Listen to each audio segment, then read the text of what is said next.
हमारे संविधान ने आर्थिक न्याय की नींव डाली, किसानों, गरीबों और को ज़मीन बांटी, भूमि सुधार किया, जिसका नाम लेने से कभी कभी आप झिझकते हैं और कभी कभी उनका नाम धड़ाधड़ इस्तेमाल किया जाता है अपने आप को बचाने के लिए।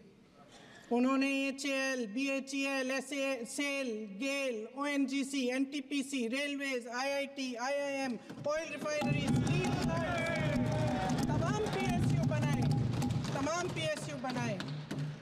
अध्यक्ष महोदय, उनका नाम पुस्तकों से मिटाया जा सकता है, उनका नाम भाषणों से मिटाया जा सकता है, लेकिन जो उनकी भूमिका रही इस देश की आज़ादी के लिए और इस देश के निर्माण के लिए, वो इस देश से कभी मिटाया नहीं जा सकता।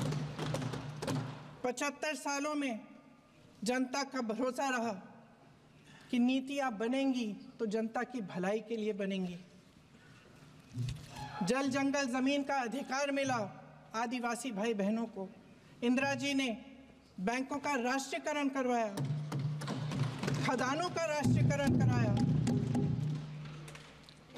कांग्रेस और UPA की सरकारों में शिक्षा का, भोजन का अधिकार मिला।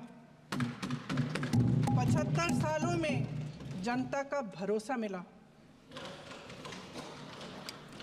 पहले संसद चलती थी तो जनता की उम्मीद होती थी कि सरकार महंगाई और बेरोजगारी पर चर्चा करेगी, कोई उपाय निकालेगी, कोई रास्ता निकालेगी। लोग मानते थे कि अगर कोई नई आर्थिक नीति बनेगी तो देश की अर्थव्यवस्था को मजबूत बनाने के लिए बनेगी, तो भारतीय बाजार को मजबूत बनाने के लिए बनेगी, उनके भविष्य को मजबूत बनाने के लिए बनेगी।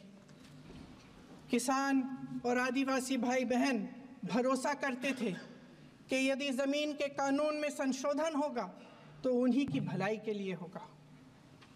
आप नारी शक्ति की बात करते हैं। आज चुनाव की वजह से शायद इतनी बातचीत हो रही है नारी शक्ति के बारे में, क्योंकि हमारे संविधान ने महिलाओं को ये अधिकार दिया, उनकी शक्ति को परिवर्तित किया वोट में। और आज आपको पहचानना पड़ रहा है कि महिलाओं के बिना, कि नारी शक्ति के बिना ये सरकारें नहीं बन सकती हैं। इसीलिए आज आप नारी शक्ति की बातें दोहरा रहे हैं। जो आप नारी शक्ति का अधिनियम लाए हैं उसको लागू क्यों नहीं करते? वो 10 साल बाद लागू क्यों होगा?